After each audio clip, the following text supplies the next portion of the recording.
Assalamualaikum warahmatullahi wabarakatuh. Kembali lagi bersama saya Prasetya Fadi Aditya yang selama 30 menit ke depan akan menemani Anda dengan cerita-cerita menarik di sepak bola hanya di propaganda program Sepak Bola Untuk Anda. Ya sama seperti episode kemarin, saat ini saya sudah kedatangan Bung Aun Rahman. Apa kabar Bung Aun Rahman? Baik Bung Adit, apa kabar juga? Of course baik. Kalau misal musim lalu, episode lalu kita ngomongin soal aturan ya. Aturan mulai dari IFAB-nya.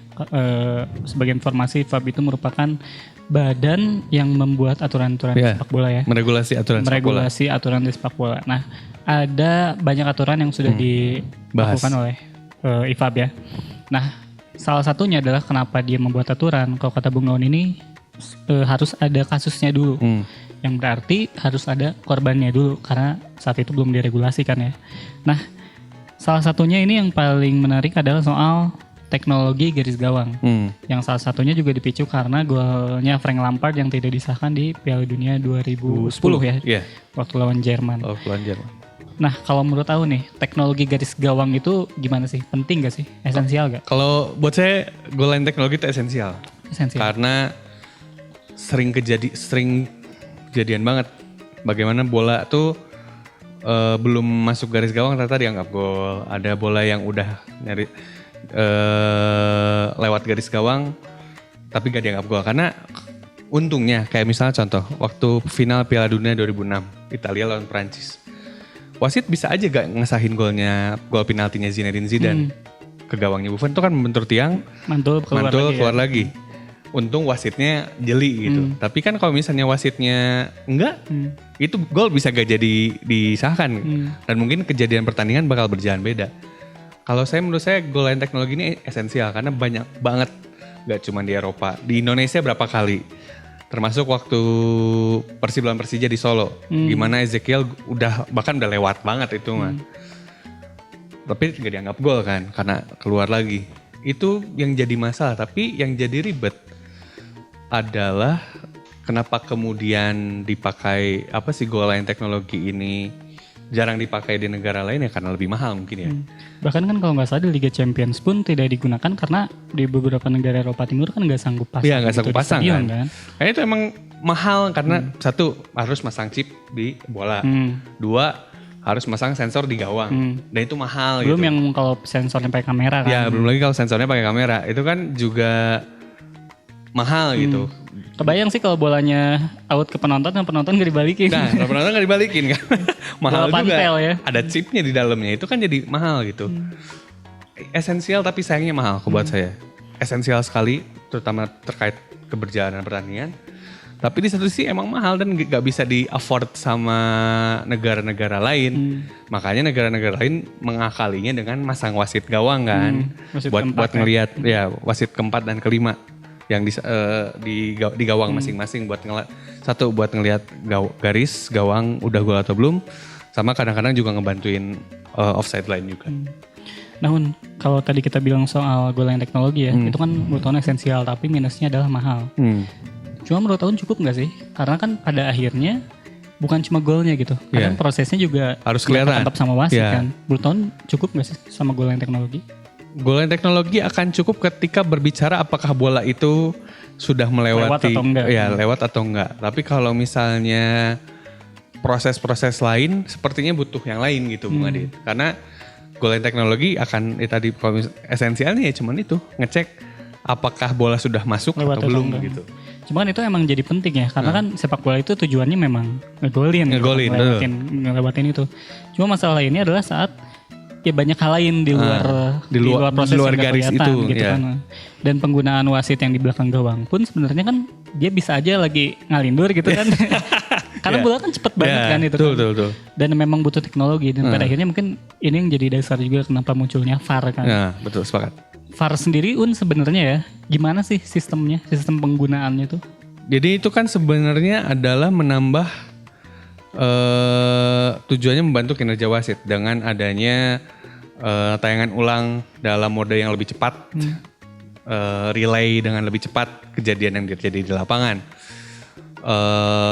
Posisinya bahkan bisa sepersekian detik dari sebelum di replay gitu. Karena ini yang memang sering terjadi. Mata manusia kan si penglihatannya ya gini gitu ya. Sementara kan mungkin perlu reverse angle juga buat ngelihat kejadian gitu, kayak misalnya handsball atau enggak pelanggaran gitu. Kalau misalnya dilihat dari sudut yang lain beneran pelanggaran atau enggak, apalagi terutama handsball lah. Handsball tuh kadang-kadang nggak kelihatan juga gitu, kadang mungkin bolanya nggak kena tangan atau nggak, kadang ternyata bolanya kena badan gitu.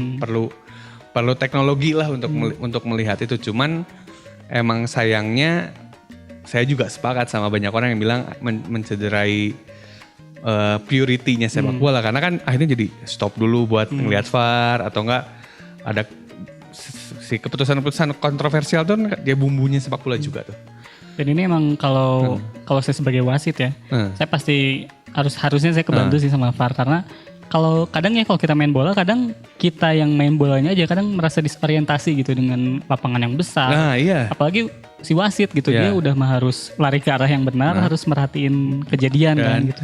Harus merhatiin kejadian, harus merhatiin bola, harus merhatiin. Jangan sampai kena dia. Ribet kan pekerjaan wasit itu gitu. Makanya saya juga kadang-kadang tadi setelah mendengarkan penjelasannya Bung Ade jadi sepakat. Wasit itu juga capek juga gitu, kayak lapangnya udah besar, dia harus lari, nggak boleh lebih cepat dari bola, tapi jangan lambat juga gitu. Harus tiba di waktu yang tepat, harus bikin keputusan. Cuman yang sering jadi masalah adalah manusia itu kalau dikasih teknologi bakal jadi manja gitu. Jadi terlalu bergantungan lah, kayak kita ada ojek online, jadinya pakai ojek online terus.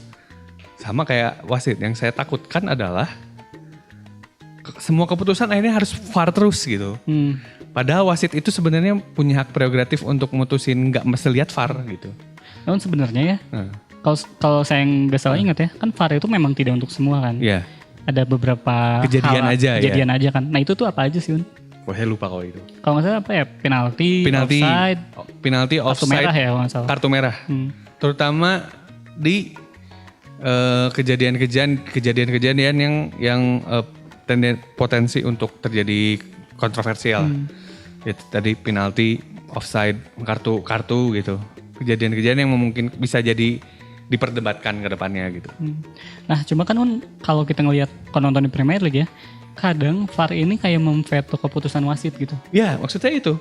Jadi kayak misalkan offside nih, harus VAR dulu. Iya. Yang tadi saya maksudkan, manusia itu biasanya kalau misalnya dikasih teknologi jadinya terlalu bergantung, itu maksud saya.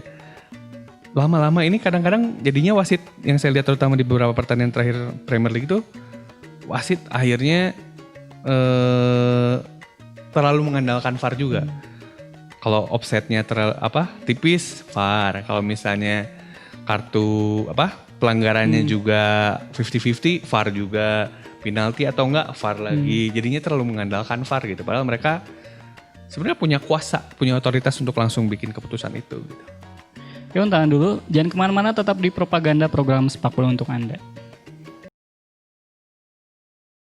Yang kembali lagi di Propaganda, program sepak bola untuk Anda. Masih bersama saya Prasetya Fadeditya dan ditemani oleh Bung Aun Rahman. Tadi kita udah ngomongin soal bagaimana VAR bekerja di sepak bola ya. Dan bagaimana justru VAR ini malah menjadi hal yang mengganjal gitu. Dan justru diperbincangkan di sepak bola dalam artian negatif. Dan menyambung pertanyaan sebelumnya nih. Kenapa sih VAR itu harus ngatur offside? Kan udah ada hakim garis kan. Kadang-kadang ada line yang mepet-mepet gitu loh, kayak yang sangat tipis. Iya, gitu. sangat tipis. Istilahnya kalau bahasa bercandaan dulu tuh, ya Suarez offset giginya gitu. Atau enggak siapa Ronaldo gitu. Rambutnya gitu. Itu kan ya sebenarnya konyol tapi bener juga gitu. Apa yang offset ternyata jempolnya doang. Saya pernah baca di Guardian kalau nggak salah. Tapi jadinya kayak gitu. Iya, jadinya ya itu yang tadi di episode sebelumnya saya bilang. Orang Eropa itu kalau misalnya bisa bikin aturan sampai level mikro, mereka bakal bikin aturan sampai sana. Offset ini dengan VAR jadinya terlalu detail gitu menurut saya. Ada beberapa garis yang padahal ya udah, itu bukan badannya dia yang lewat gitu. Tapi kan akhirnya juga mempengaruhi karena kan memang si law of the game-nya pun anggota badan yang disebutkan dalam offset itu. Masalahnya anggota badan itu kan banyak. Iya. Kalau hidungnya emang mancung banget, bisa offside ya? Dan bisa jadi offset. Padahal badannya nggak di posisi offset, itu kan jadi menyebalkan juga. Itu yang menyebalkan dari VAR, terutama di bagian offsetnya itu di situ. Jadinya penting ketika memang ada beberapa garis yang tipis, tapi jadi menyebalkan karena akhirnya ada offset yang istilahnya mah Gak perlu ya. Dia padahal lepas aja, atau cuman segitu gitu. Dan yang jadi permasalahan juga saya pernah baca juga di Guardian bahwa kameranya ini 25 fps.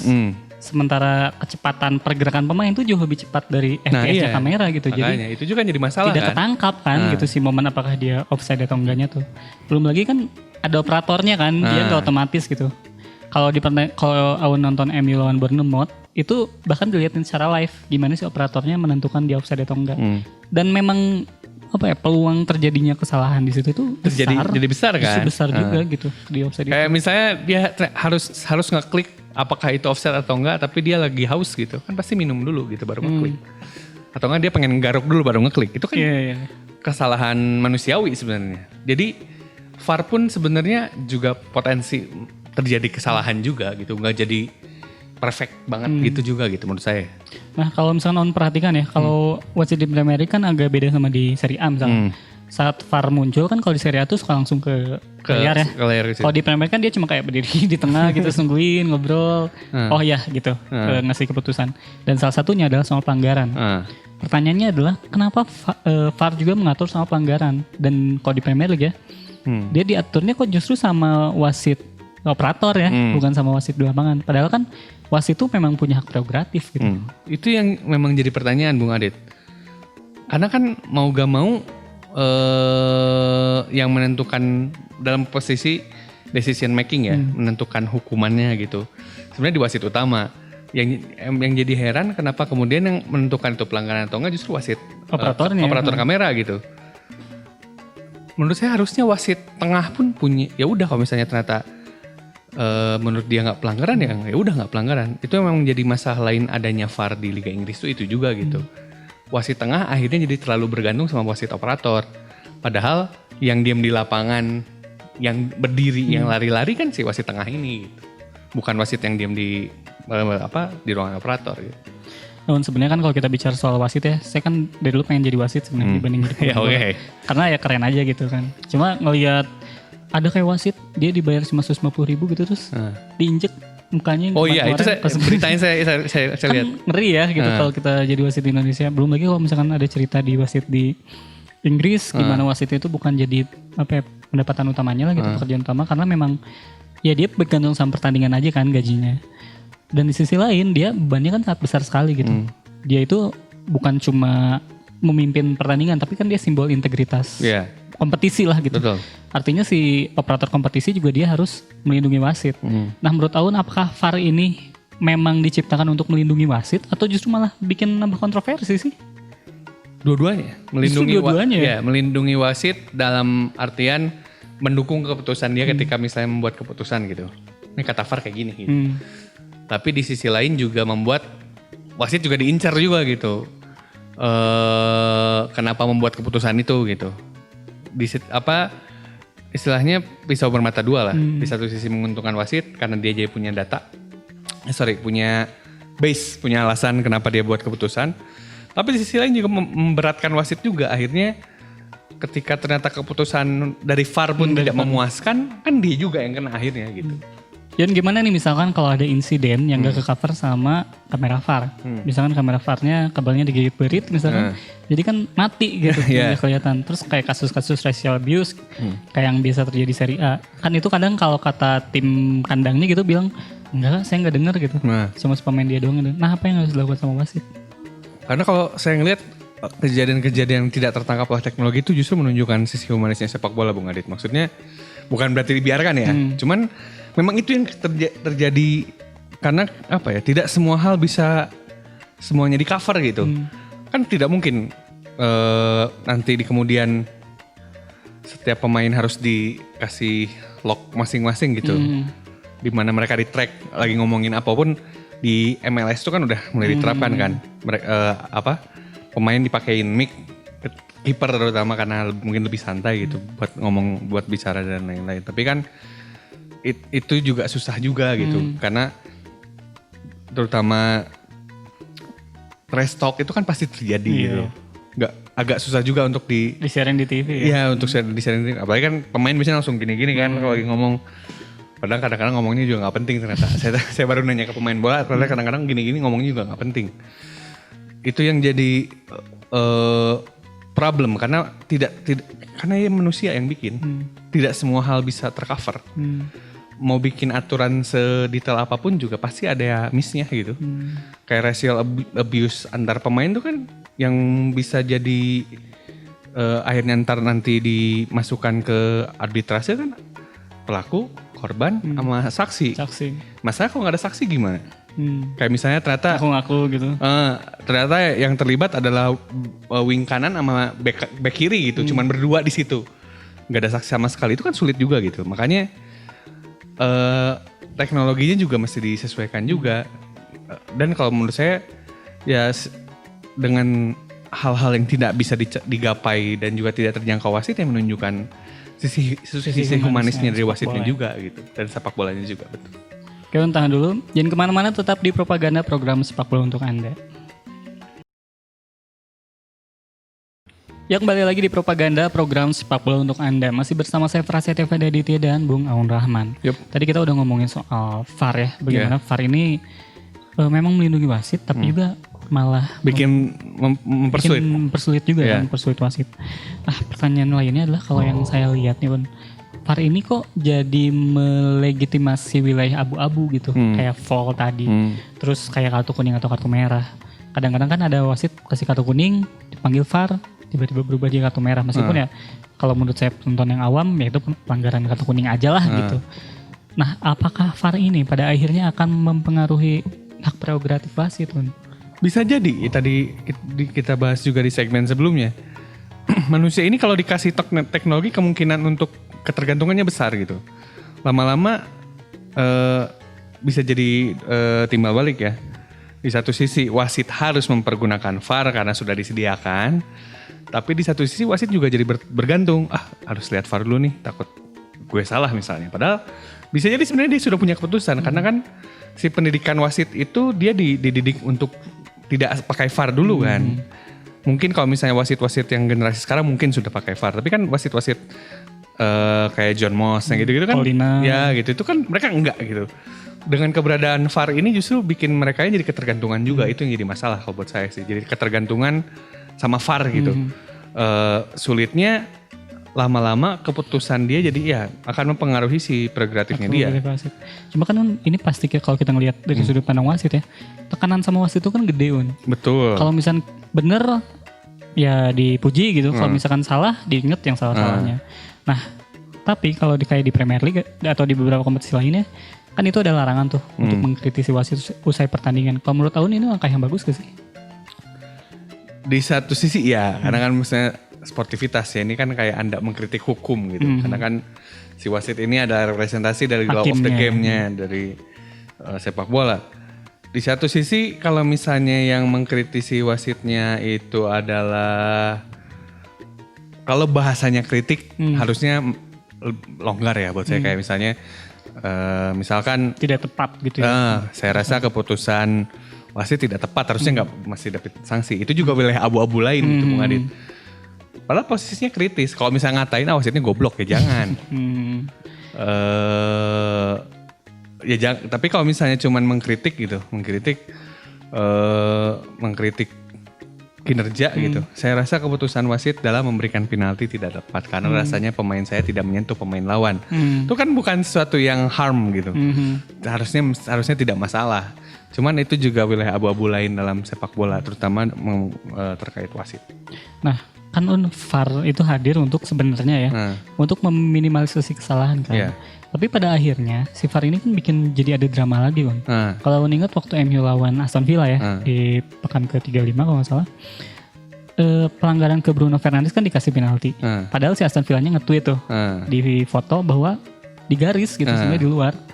Itu kan bukankah itu jadi nambah drama ya? Ya, yang dikritisi Aston Villa adalah satu di garis, kedua Bruno lah yang melanggar. Yang injek sebenarnya. Si pemain belakang. Ini juga kejadian karena kemudian memancing fans Arsenal untuk mengkomentari juga karena kejadian yang sama terjadi sama Eddie Nketiah. Nketiah juga kasusnya mirip. Dia yang injek tapi dia kena kartu merah. Terus kemudian muncul pertanyaan, kenapa Bruno yang injek, Bruno malah dapat penalti. Sementara Nketiah dapat kartu merah. Itu juga yang jadi perkara dari VAR juga. Yang harusnya meminimalisir drama justru kemudian makin banyak dramanya gitu. Boleh jadi memang itu tujuannya ada VAR, menambah drama di sepak bola ini. Yang kejadian di Serie A juga sama kan, beberapa kali ada handsball, pelanggaran pun justru jadi makin rame gara-gara ada VAR. Karena si pemain-pemain yang timnya tidak diuntungkan oleh VAR jadi kesel gitu. Kenapa perasaan dia tidak merasa demikian gitu. Nah tapi kan dengan hadirnya drama di sepak bola, bukankah itu membuat sepak bola jadi lebih menarik? Karena kan kalau tanpa drama ya sepak bola sekadar statistik gitu, gak ada ceritanya. Kalau sepak bola gak ada drama, gak ada bedanya sama catur. Menurut saya kayak gitu, saya gak rame gitu. Jadi mungkin memang keberadaan VAR juga sudah diperkirakan oleh otoritas sepak bola. Dimana nanti VAR ini emang tujuannya nambah drama itu. Karena kan mau gak mau sepak bola ini dimainkan sama manusia. Sisi humanisnya sepak bola itu soal kesalahan, soal keputusan wasit yang salah, keputusan wasit yang tidak tepat, soal gol yang dianulir, soal kartu merah, kartu kuning, itu yang justru bikin sepak bola jadi ramai. Nah, tapi ada yang ironisnya juga sih. Kalau ada drama di sepak bola itu kan menghadirkan gesekan, karena kan itu antara dua pihak gitu. Gesekan ini berarti melenceng dari nilai-nilai sportivitas. Sementara sepak bola adalah bagian dari olahraga yang mana olahraga itu kan bagian dari sportivitas. Kalau menurut tahun kayak gimana tuh? Menurut saya kalau terjadi gesekan kecil tuh masih no problem ya. Maksudnya masih cuma dorong-dorong doang gitu. Kalau sudah jadi kekerasan ya jangan. Cuman itu yang mungkin jarang dipahami oleh banyak orang, terutama fans di rumah gitu. Si para pemainnya mungkin marah-marahan, gontok-gontokan, terus saling tarik kaos gitu di lapangan. Tapi setelah game mereka ya udah salaman lagi, maafan lagi gitu. Cuman kan yang jadi masalah si gesekan di lapangan ini kemudian jadi masalah karena supporter menganggap ini berantem nih sama si B gitu. Padahal kan si A sama si B setelah game pelukan sama nih, minta maaf sorry gitu-gitu. Kalau misalnya gesekannya masih standar sih bukannya saya lunak ya, cuman saya masih maklum kayak cuman dorong-dorongan atau apa-apa gitu-gitu masih biasa aja gitu. Karena itu yang bagian dari dari sepak bola juga, tapi kalau ya. sudah violence, sudah ada pukulan yang masuk, itu ya jangan. Nah, Aun setuju gak sih kita ngikutin kayak American football dengan menyimpan mikrofon di wasit? Kalau biar lebih drama gitu.